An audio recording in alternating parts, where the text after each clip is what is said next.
I am going to turn my Laurel Denise disc planner into a Bible study journal, and I need some dividers, and so I'm going to be using the Laurel Denise wrapping paper to make some on-theme dividers for this. Join me along as I go step by step in how I make these. Hi, my name is Allison, and I love planning routines and systems, especially ones that make things simple. I hope you find this video helpful. If you do, please give it a thumbs up, as it really helps more than you know.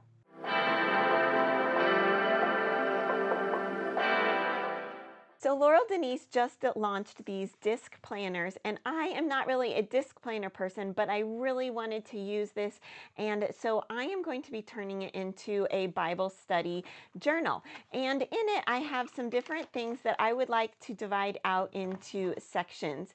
And I wanted to make the dividers using this wrapping paper. So that's what we're going to do.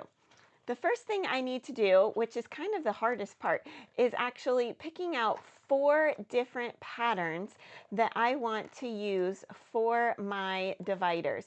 And there is such gorgeous colors, and they're all double-sided, that it's going to be a little bit tricky to decide what I want, but we're going to have to do it. So I know for sure that I would like this purple one.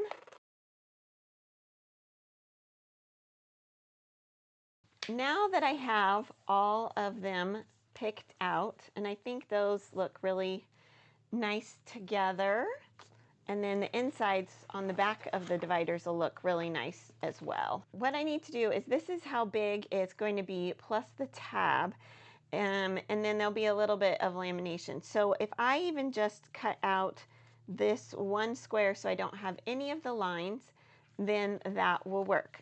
So let's get to that.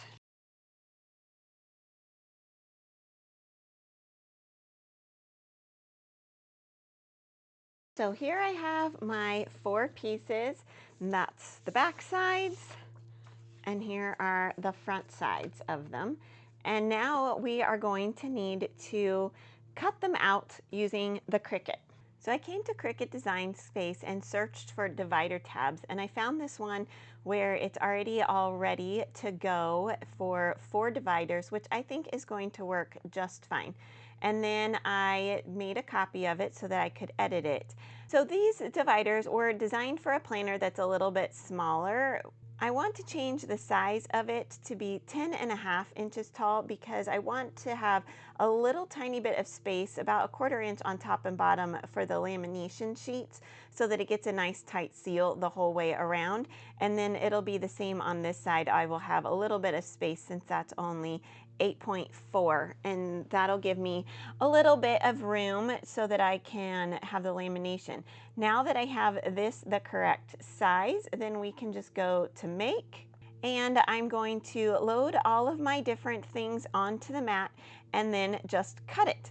I'm back from cutting all of my dividers out on the Cricut, and they turned out so well. You can see it's got the little tab and everything's ready to go. Now we need to laminate them, and I have just like a little cheap Amazon Basics laminator that works really well.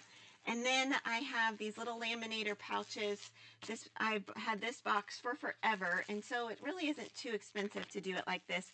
But these are the 5 ml laminator pouches, which makes it a little bit heavier duty. So all you do to use them is, we're going to open it up and put our cover inside.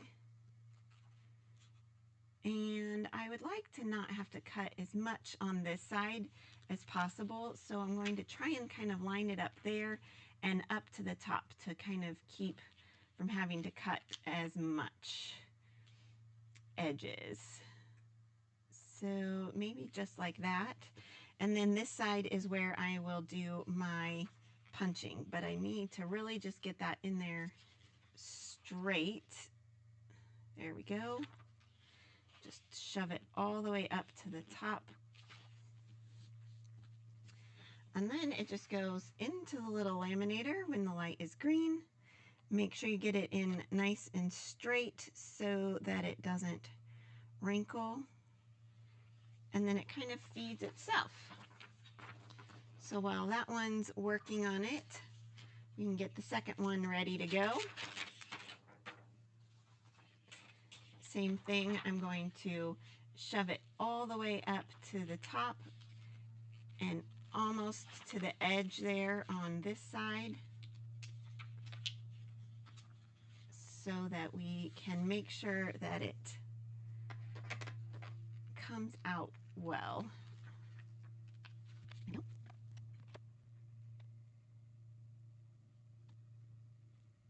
Okay, so before I laminate them all, let me look at this one, and I want to make sure that my pages line up there on this side. And the other thing I need to do is get this out and make sure that once I punch it, so if I have that lined up and this lined up here, I'll just trim a little off the bottom. I guess I could have made them a little bit longer, like higher here and lower on the bottom, but that's okay. I'll still have the laminating sheet there, and it will still stick out past, let's see, if we take a piece of paper, you'll be able to see that when I punch the holes on this side, it'll stick right out past the paper, just like that. So I don't have to trim anything except this side and some along the bottom.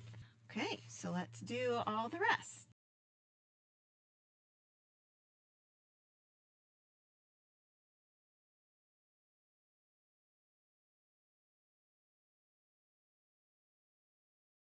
Now that those are all done, we need to cut around the tabs so that they stick out instead of just being a solid sheet.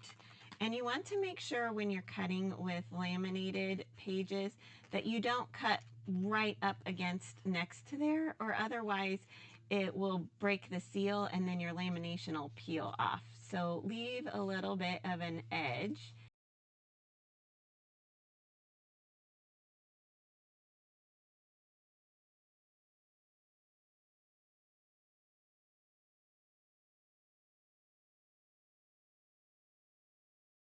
Now those are all edged, and then I need to trim the bottom here. And for that, I'm going to use my paper cutter just so that I can make sure I'm getting it nice and straight. And I need to figure out how much I want to take off.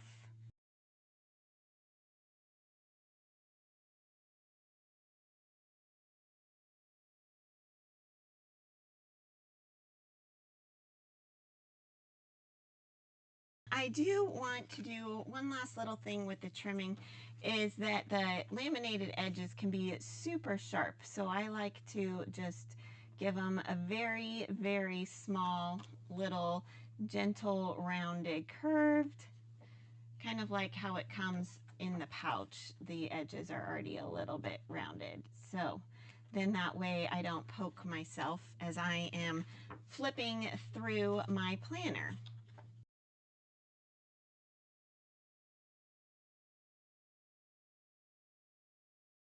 All right, now that's done, it's time to punch. And I have this arc punch by Staples. I bought it so many years ago, I could not even tell you if they still make it or not. But it does have a little guide here that says letter, so I will just line this up with that, give it a punch, and voila.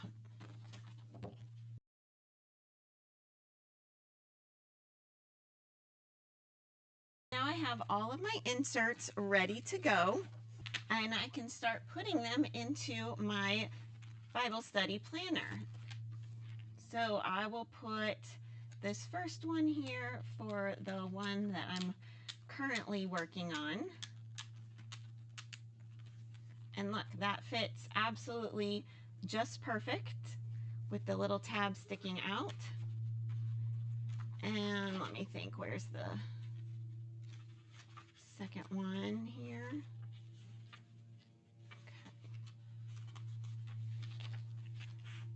And then next down was this one.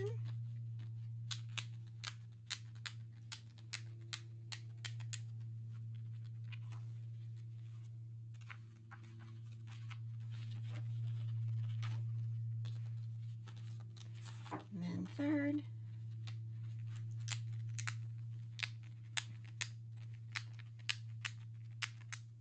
You, of course, could make it so that this goes all the way to there. I just like to have an edge around my laminating sheet so that it doesn't accidentally start to fray.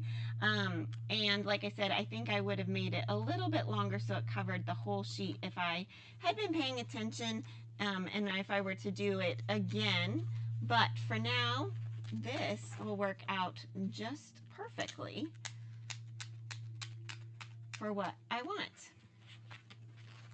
So you can see right here all those lovely prints against that, and then you can quickly flip to whichever section that you like, and you could use this to have as a dashboard or write something on with a wet erase or put stickies on.